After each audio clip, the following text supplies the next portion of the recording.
And but you don't have to put your finger and thumb together. Just hold your hand out. And Okay. I want you to look for the signal coming through that ring finger. All right. Remember the other day? Okay. Now I want you to test. Ask this question. All of these are about you, about yourself. Can I do chiropractic adjustments on other people without touching them? I get a little bit of a sensation in my ring finger, but it didn't move. Okay, that's all right. That's a good signal. Just the sensation is fine. Okay. Not a problem. Now, next question is, can I do this from a very far distance, like from the other side of the world?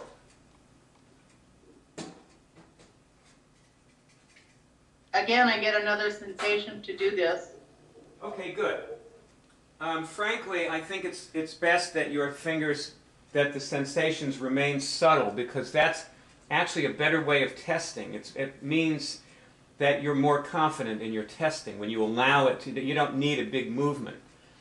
Okay. And sometimes, if you feel uncertain and you're scared about something, you can just ask for a big movement. If it's a yes, you can keep counter testing and counter checking your testing all the time. I still do that. We don't have to do that right in the movie, but I still do that. So Okay. now I want you to ask another question. Am I able to alter the dimensions of other people?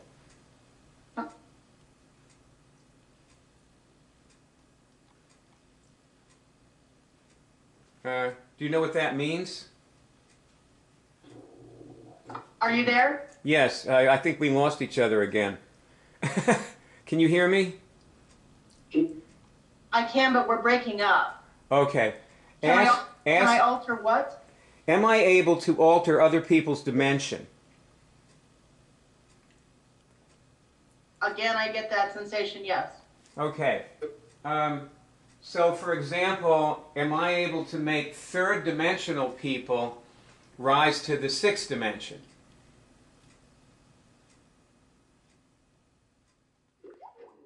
Hello again. Okay.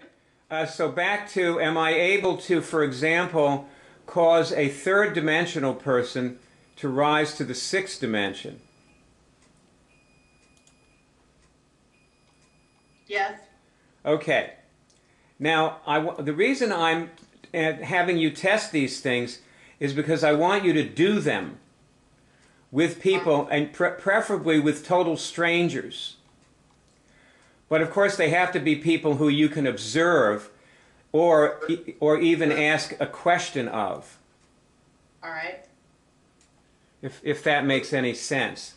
If you have a friend on the other side of the world, or just who lives across town or something, you can call the person up and chat with them about anything you want, and while you're doing that, you can alter their bones. That you know what a chiropractic adjustment is, right? Yes, I do.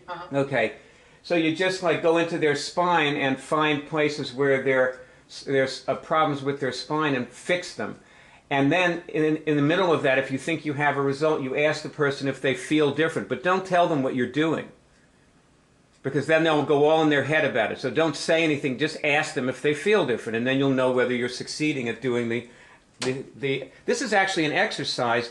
I'm trying to have you increase your power. Okay. And the same with changing people's dimensions. And this you can do with people, like if you're in a park, like a public place or a restaurant, you can just test what dimension people are on. And if you find someone who's on, let's say, the third or fourth dimension, you can raise them to the sixth dimension. But if someone is on the fourth or fifth dimension and they're in negative beingness, you won't be able to raise them. So then you'll think there's something wrong with what you're doing, but there won't be anything probably wrong with what you're doing. You just have to ask if you can raise them. Like if you find somebody who's fourth dimensional, you have to ask before you do it every time, am I able to raise this person's dimension? And then if you get yes, then go ahead, okay? All right. That way you won't make any mistakes. Now take a breath, take a nice deep breath and relax and sit back. I don't know if you are. All right. Is there anything else that you and I need to do? We've illustrated step 3. Here, test, have I removed anything? Have I removed anything? Since I've been on the phone with Bayer. Yes, my finger is moving. Do you know what it is? No. So you didn't consciously remove anything, but yet you're getting that you did. Yes, that's correct. This is the same movement I got earlier today.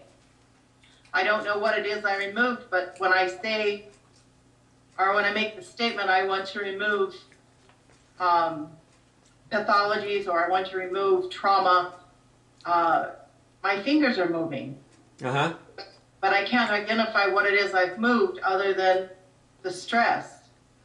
Well, test, is that one thing I've removed, stress?